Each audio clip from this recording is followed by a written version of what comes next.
होती है कि राज्य में काम करें। दिल्ली उनको ज़्यादा पसंद नहीं आती राष्ट्रीय राजनीति।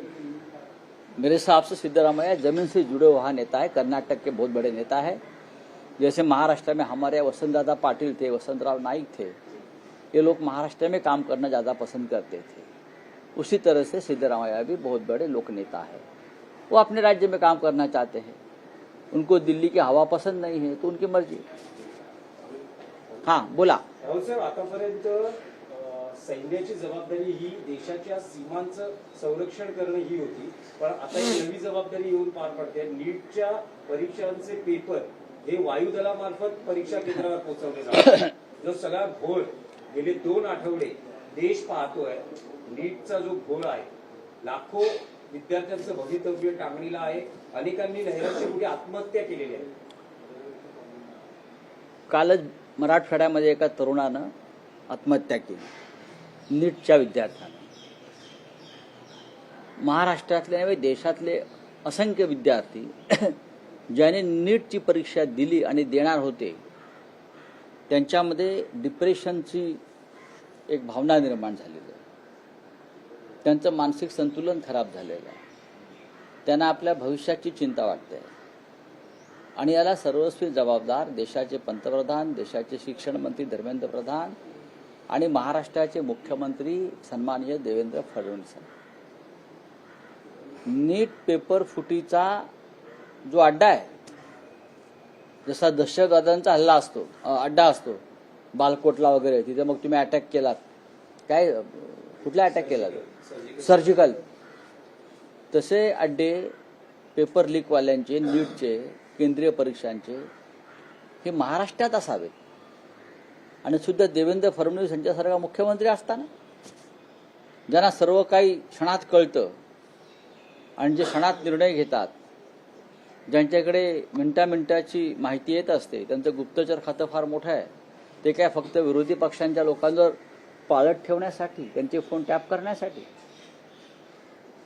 हा मराठवाड्यामध्ये सगळ्यात मोठा अड्डा आहे आणि ही नाचक्की महाराष्ट्रामुळे देशावरती आली।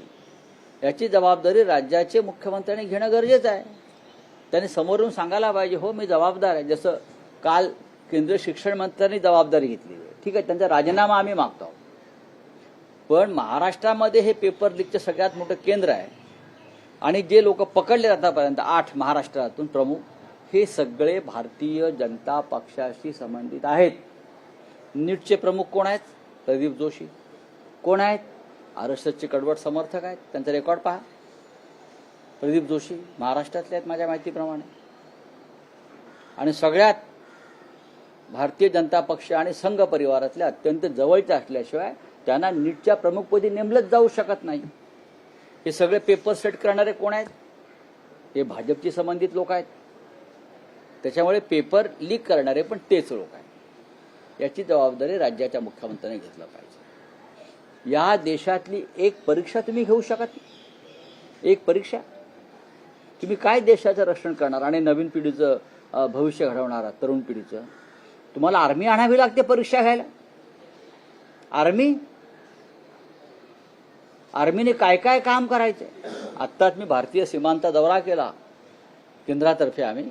आर्मी तिथे 20,000 फूट पहाडावरती बसलेली आहे, ते काम करतायत।